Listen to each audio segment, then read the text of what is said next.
In Pure Land Buddhism, we talk about the three conditions that have to be met. There's faith, vow, and practice. But how do you reconcile with those who do not seem to have these three conditions met? For instance, those who are on the verge of death, they met with a very precarious situation, or probably sentenced to death, where they have faith.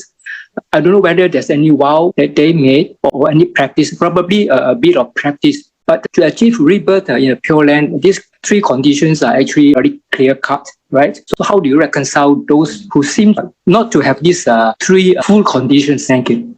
Okay, that's a very good question.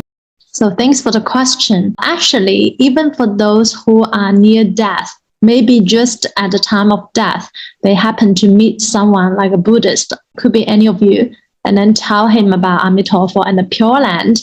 And this person, due to past life's good karma, instantly generate faith and vow, actually. Maybe he did not need to say it expressly. He did not need to express his vows like, oh, I vow to be born in Amitabha Buddha's Pure Land. No need, right? But at least his intention, he really realized the suffering in the Saha world, or whatever suffering he might be experienced at the time of death. And when he heard about Amitabha Buddha and the Pure Land, we may not see he say anything. He could also just Nianfo in his mind. He takes belief in his mind, in his heart. He believes this due to past life's good karma.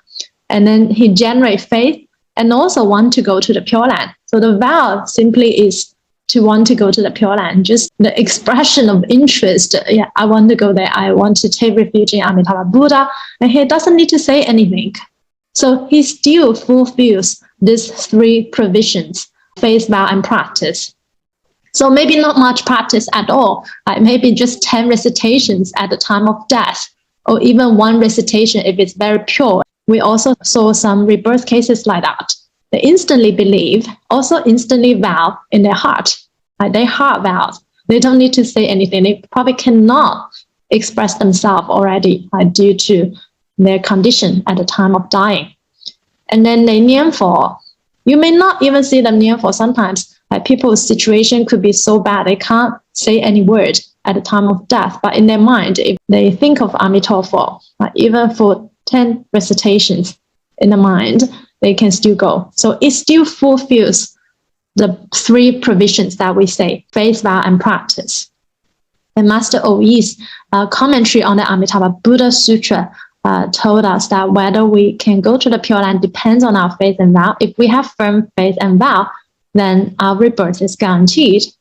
Our grade of rebirth depends on our level of practice. For those with more focused, concentrated practice, very good practice, you'll attain a higher grade of rebirth. For those maybe without any practice, just at the time of death, even just 10 recitations, they can still be born to the Pure Land.